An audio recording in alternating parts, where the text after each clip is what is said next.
everybody, my name is Gratia Zaftin Kolina Pitupulu, or you can call me Grace, and I'm from grade 7F, Junior High School number 1, Rejang Lebong.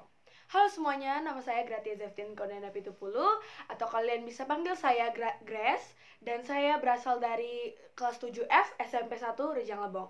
Dan sekarang, Gratia akan membagikan sedikit ilmu bahasa Inggris yang umum dipakai oleh kehidupan sehari-hari, namun sekarang lagi dipelajarin oleh anak kelas 7. Ya, sekarang kita akan belajar tentang tenses.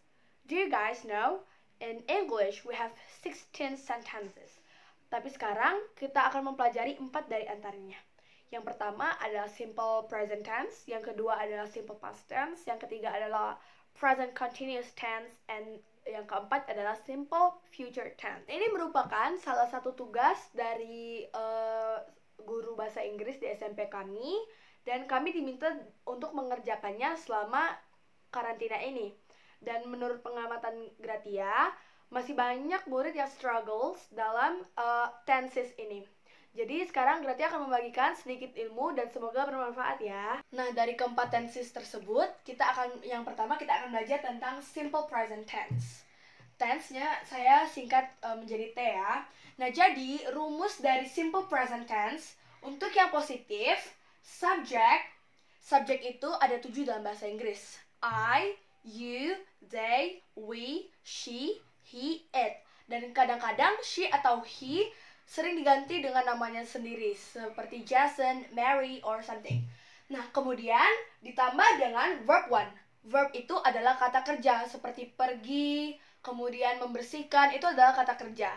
Verb one tidak menggunakan tambahan, seperti misalnya brush, bukan brushed. Kalau brushed itu verb 2. Jadi sekarang benar-benar pure menggunakan verb one.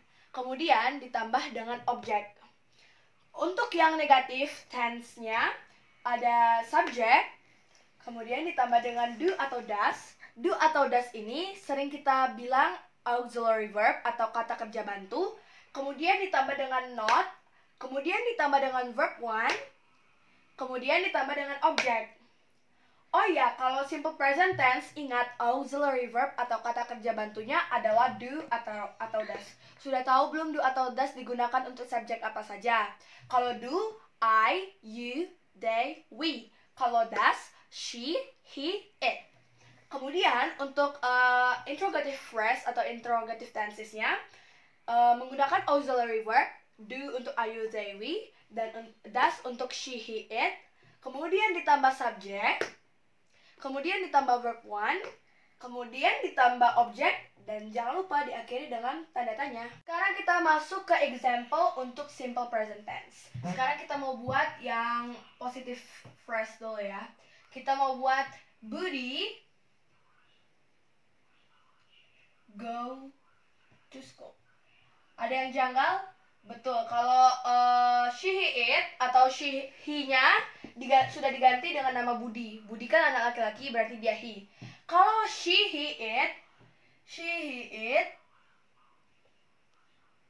selalu menggunakan es atau s di setelah verb atau kata kerja. Budi go to school. But Budi goes to school. Tambah es. Kemudian kita buat yang negatifnya. Ingat rumusnya tadi? Subject, Budi, auxiliary verb. Kalau she, he, it berarti dia pakai does. Does plus not. Verb one. Nah, kalau sudah ada kata kerja bantunya, berarti tidak usah pakai es lagi. Jadi taruh aja go to school. Atau sering disingkat doesn't.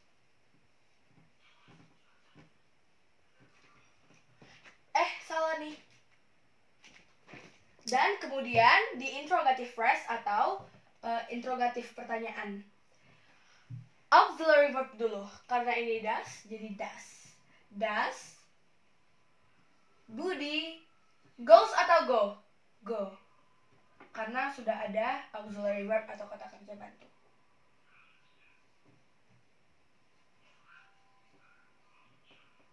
Jangan lupa tanya-tanya. Pertanyaan seperti ini dimulai dengan does. kita harus jawabnya dengan does juga. Karena Budi ini cowok, jadi kita taruh yes, he does. Bukan yes he is, bukan yes he was, bukan ya, tapi does. Coba lihat pertanyaannya dimulai dengan apa, itulah yang dijawab nanti.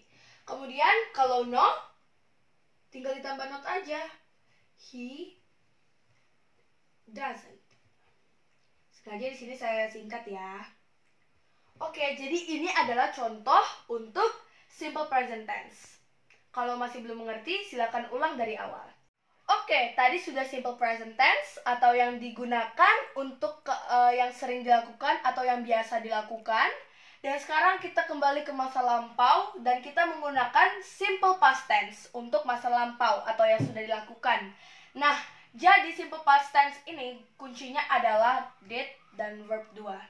Jadi untuk positif, rumusnya adalah subject, I, you, they, we, she, it, jangan lupa. Kemudian ditambah dengan verb 2. Verb 2 ini rata-rata ditambah dengan d atau ed. Kemudian ditambah dengan object.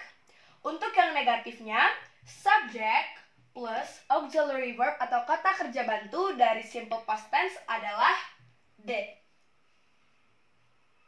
Ini untuk I, you, they, we, she, it bisa dipakai semua did. Kemudian ditambah not. Kemudian ditambah verb 1 karena sudah ada auxiliary verb. Kembali lagi ke verb 1, bukan verb 2 lagi ya. Kalau kalian lupa verb 1, kalian bisa lihat yang simple present tense tadi. Kemudian ditambah dengan object. Kemudian untuk interrogative phrase, kita menggunakan auxiliary verb dulu, did, ditambah dengan subject, kemudian ditambah dengan verb 1. Ingat, kalau ada did, berarti kembali lagi ke verb 1. Kemudian ditambah dengan object. Jangan lupa diberi tanda tanya. Example, contoh. Ini untuk simple past tense. Contohnya yang pertama, kita mau buat yang positive phrase dulu. Kita kasih nama siapa lagi ya? Nia. Nia. Sekarang kita mau pakai apa ya? Membaca. Membaca dalam bahasa Inggris adalah read. Jangan membaca deh. Write, menulis. Ini masih verb 1 ya. Dan objeknya a letter. Nina menulis sebuah surat. Tapi bagaimana cara membuatnya itu menjadi masa lampau? Yang pertama kita ganti dulu verbnya dari verb 1 menjadi verb 2. Apakah kalian tahu write itu verb 2-nya apa? Wrote. W-R-O-T-E. Wrote. A letter. Dan jangan lupa kasih keterangan waktu agar bisa diketahui kapan. Jadi kalau untuk penanda ini tuh masa lampau loh. Kita bisa pakai yesterday, last year, last week, last month, atau apapun. Kita mau tulis yesterday. Yesterday. Sorry for the bad handwriting. Kemudian kita akan membuat negative phrase-nya. Nia, auxiliary verb did, plus not, plus kembali ke verb 1. Wrote, verb 1-nya adalah write. W-R-I-T-E.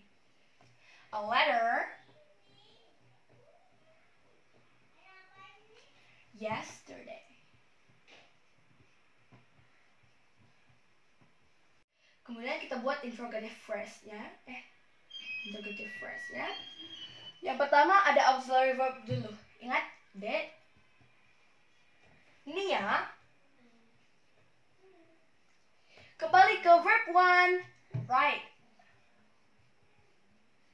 A letter. Yesterday. Don't forget to add tanda tanya. Jawabannya, kalau dimulai dengan did, jawabannya harus did juga dong. Jangan jangan apapun itu, jangan ya. Kalau ditanya dengan did, kita harus jawab dengan did juga. Yes. Nia itu cewek apa cowok ya? Cewek. Berarti she did. Kalau tidak, berarti tinggal ditambah not aja. No, she didn't.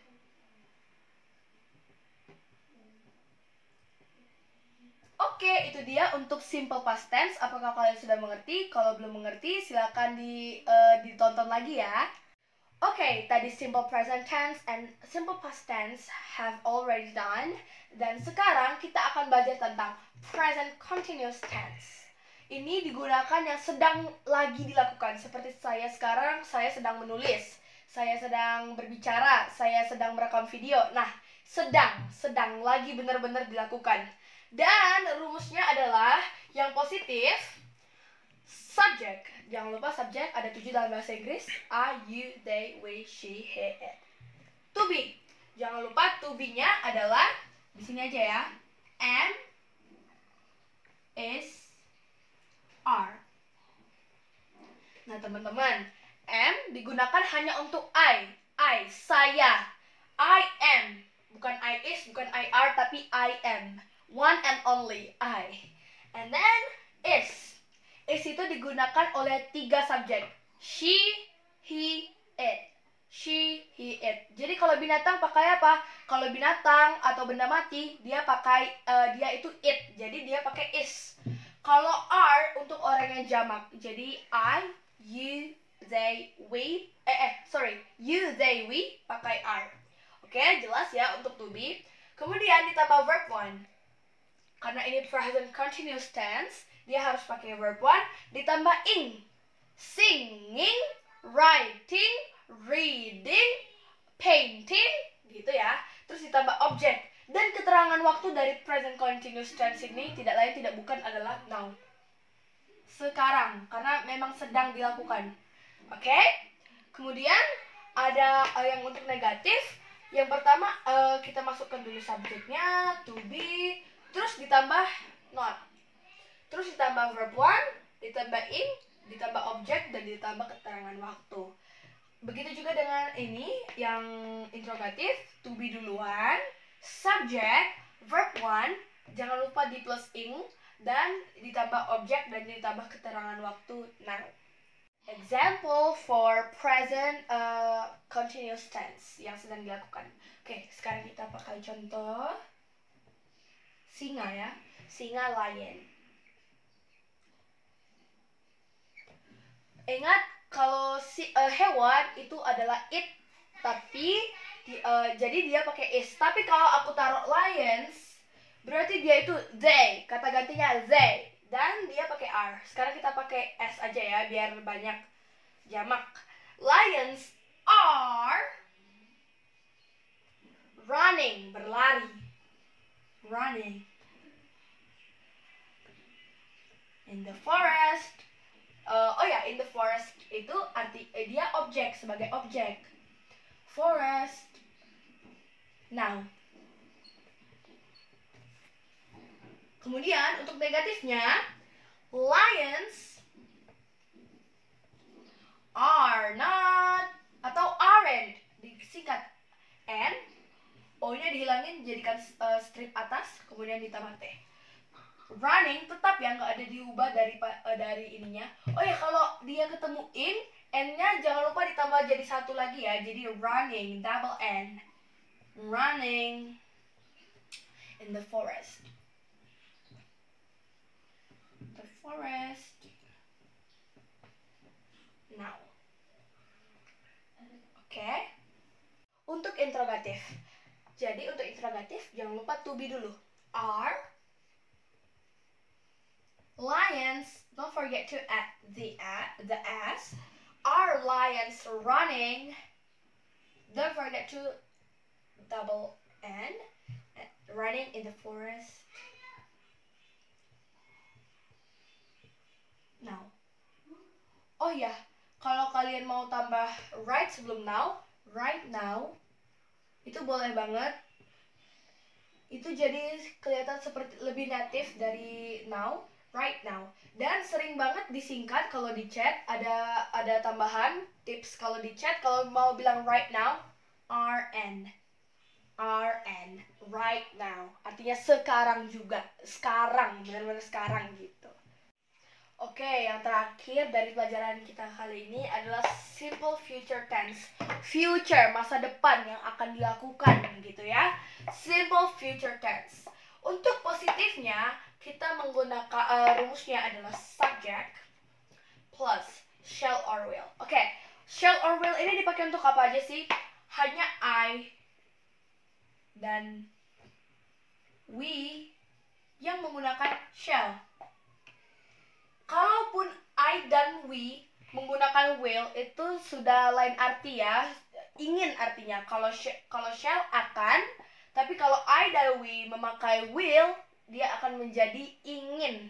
Jadi banyak banget yang salah pengertian. Jadi I dan we kalau memakai shall adalah artinya akan, dan tapi kalau I dan we memakai will akan menjadi ingin.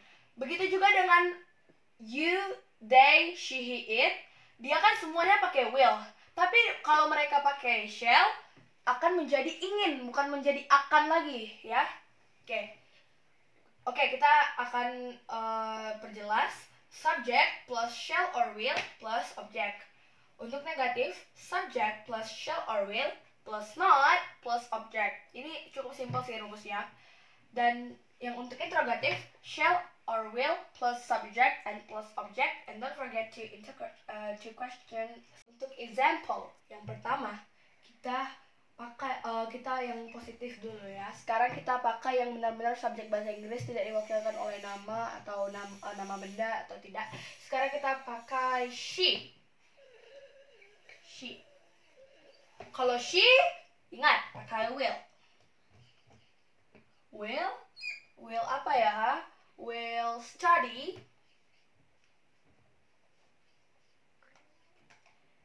Will study in Jakarta. In Bandung. Oh ya, karena future tense itu untuk masa depan yang akan dilakukan, belum dilakukan sekarang, tapi ada rencana untuk masa depan. Jadi kalau untuk itu tuh paling cepat itu tomorrow, next, gitu ya. Sekarang kita pakai next year, tahun depan, next year. Oke, udah yang positif. Sekarang kita yang negatif. Negatif. She will not. Oke, will not bisa disingkat menjadi W-O-N-T. Won't study in Bandung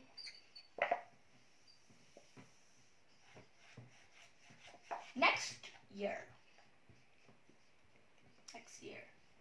Okay. For the interrogative first line, we're gonna will or shall in front of the sentence. So we're gonna will she